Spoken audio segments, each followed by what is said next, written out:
নমস্কার, কেমন আছেন সকলে? নতুন আরও একটি ডেলি ব্লগে আপনাদের সকলকে জানাই অনেক অনেক স্বাগত। আমি অনুশ্রী চলে এসেছি আবারও নতুন একটি ডেলি ভিডিও নিয়ে আপনাদের সকলের সাথে। চলুন শুরু করি আজকের ভিডিওটাও। আশা রাখছি আপনাদের আজকের ভিডিও ভালো লাগবে। যদি আমার ভিডিওর কোনো অংশ, কোনো ক্লিপ ভালো লাগে, অবশ্যই আমার চ্যানেলটাকে লাইক করে আমার চ্যানেলটাকে সাবস্ক্রাইব করবেন এবং আমার পাশে থাকবেন। চলুন শুরু করি আজকের ভিডিওটাও। আমাদের প্রত্যেকটা সংসারী মহিলার না ঘুম থেকে ওঠার পরেই চোখটা চলে যায় একদম ঘড়ির দিকে। ঘড়িতে কটা বাজছে না দেখে আমরা কোনো মতেই বিছানা ছাড়তে পারবো না। কারণ সকাল কটা হলো, বেলা কত দূর গড়ালো, বা কি কত দূর মানে কি কাজ আজকে করব, সেটা ঘড়ি দেখার পরেই কিন্তু আমরা মনে মনে হিসাব কষে নিই বা ঠিকঠাক করে নিই। এদিকে আমি ঘুম থেকে উঠে কিছু টুকটাক ওপরের বাসি কাজগুলো তো ছেড়ে নিয়েছি। এখন না মিষ্টিও উঠে পড়েছে, তো ওর সঙ্গে একটুখানি খেলা করে ওকে কোলে নিয়ে সোজা চলে এলাম নিচে এসে সবার প্রথমে আগে ব্রাশটা করে নিলাম। ব্রাশ করতে করতে মিষ্টির কি বদমাইশি দেখো, ওকে আমি নিচে বসিয়ে রেখেছিলাম।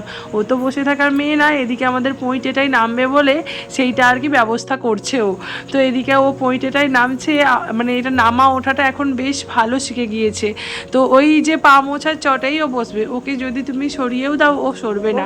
তো যাই হোক, ওকে এখন এখানে বসে বসে ও খেলা করুক, আমার ওদিকে ব্রাশ করে মুখটা ধুয়ে নিই।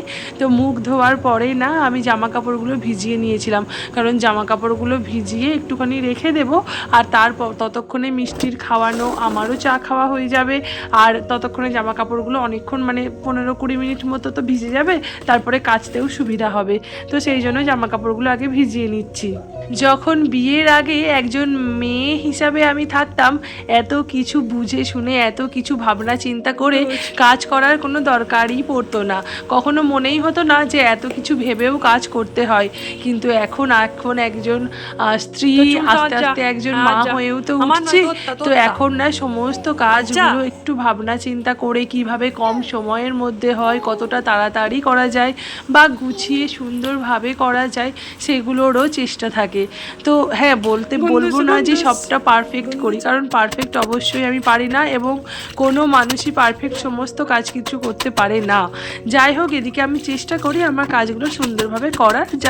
তো আমি না জামা কাপড়গুলো টুকটুক করে কেচে নিচ্ছি। ওদিকে তো মিষ্টিকে খাওয়ানো টাওয়ানো হয়ে গিয়েছে সমস্ত কিছু।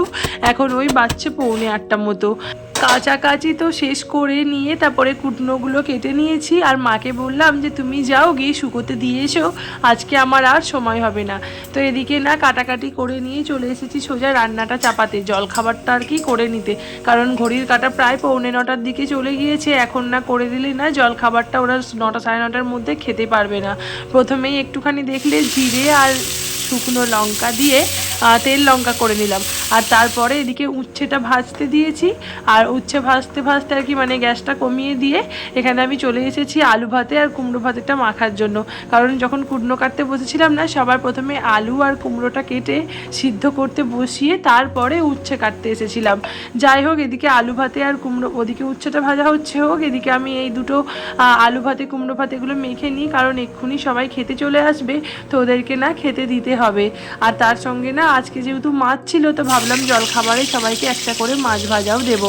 তো মাছগুলোকেও আস্তে আস্তে টুকটুক করে ভেজে নিচ্ছি। আজকে না অনেকগুলো কাজ করব বলে ভেবেছি, তো দেখি কতটা কি করে উঠতে পারি। এদিকে যতটা তাড়াতাড়ি হবে ওদিকে আমার মানে ঝাড়া ঝুড়া তারপরে ঝাটপাট দেওয়াগুলোও হবে তাড়াতাড়ি।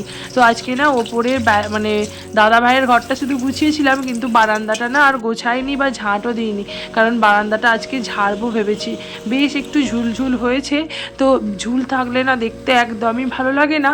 সেই জন্য চেষ্টা করলাম আজকে একটু ঝেড়ে ঝুড়ে নেব, তাহলেই আর কি মানে অল্প অল্পই হয়েছে, তো এখনই করে নিলে ভালো, না হলে বেশি হলে না তখন আবার আমারই খাটনি হবে। সেই জন্যই যখন দেখলাম অল্প অল্প একটু একটু ঝুল ধরেছে, তখন আমি তাড়াতাড়ি করে না আজকেই ঝেড়ে নিচ্ছি। এর আগের দিনও ভাবলাম যে করব, কিন্তু মানে নিচের কাজ সারতে সারতে এতটাই দেরি হয়ে গেল, তখন মানে নিচের কাজ ছেড়ে যখন উপরে উঠলাম তখন 11টা 10। তখন এবার ঝাঁটপাট দিয়ে মিষ্টিকে স্নান করানো আছে, আমার স্নান করা থাকে, সেদিনকে বিছানাটাও গোছানো হয়নি, সেই জন্য সেদিনকে তো আর ঝাড়তে পারিনি। আজকে এই জন্য তাড়াতাড়ি করেই সমস্ত কাজ করে নিয়েছি। আর মা তো দুপুর দুপুরের রান্নাটা আজকে করছে, সেই জন্য আমার আর দুপুরের দিকে কোনো কিছু হেল্প করিনি, শুধু জলখাবারটা বানিয়ে দিয়েই আমি চলে এসেছি ওপরে। তো এদিকে আমি সমস্ত কিছু ঝেড়ে নিলাম, আর ঝাড়ার পরে না এই যে ঝাঁট দিয়ে নিচ্ছি, ঝাঁট দিয়ে এবার টুকটুক করে মুছে নেব। এর মাঝে কিন্তু মিষ্টিকে একবার আমি খাইয়ে ঘুম পাড়িয়ে দিয়েও এসেছি। ওই যে বললাম না, একটু একটু কাজ হয়তো ভাববে সবাই যে এই তো এইটুকু কাজ, এটা আবার কতক্ষণ করতে লাগে। না গো, এটা করতেই অনেকটা সময় লেগে যায়। মিষ্টিকে নিয়ে না, ও কখন কাঁদে কখন ঘুমাবে, ওকে খাওয়ানো, ওর খাওয়াতেই তো অনেকটা সময় লেগে যায়। তো সেই জন্য ওদিকে আমার সময়টা মানে এদিকে সময়টা একটু কমই ম্যানেজ করতে পারি। এদিকে সমস্ত ঝাঁটফাঁট দেওয়াও হয়ে গেছে, আর মুছেও নিচ্ছি টুকটুক করে। চলো, তোমরা যারা এতক্ষণ আমার ভিডিওটা কন্টিনিউ দেখলে তোমাদের অসংখ্য ধন্যবাদ। তোমাদের যদি আমার ভিডিওর কোনো ক্লিপ, কোনো অংশ একটুও ভালো লাগে, অবশ্যই আমার চ্যানেলটাকে একটা লাইক করে দিও। কারণ তোমাদের এই ছোট্ট ছোট্ট একটা লাইক, একটু একটু ভালোবাসাই না আমি আরও মানে উৎসাহ পাবো নিজের ভিডিওগুলোকে সুন্দর করার, নিজেকে আরও অনেকটা গ্রো করার। আর কি বলো তো, মানে সবথেকে বড় কথা হচ্ছে তোমাদের এই যে ভালোবাসা, একটা দুটো কমেন্ট তোমরা যারা আমাকে করো মাঝে মধ্যে, প্রত্যেকটা ভিডিওতে তো না, তো যে কটা ভিডিওতেও করো, আমার ভীষণ ভালো লাগে। আমি যে কতবার ওই কমেন্টগুলো দেখি। যাই হোক, এই যে আমার সমস্ত কাজ হয়ে গিয়েছে, এবার আমি স্নানে চলে যাব। আজ তাহলে আসি, তোমাদের সঙ্গে দেখা হবে নেক্সট ব্লগে। তোমরা সকলে খুব ভালো থেকো, সুস্থ থেকো, টাটা।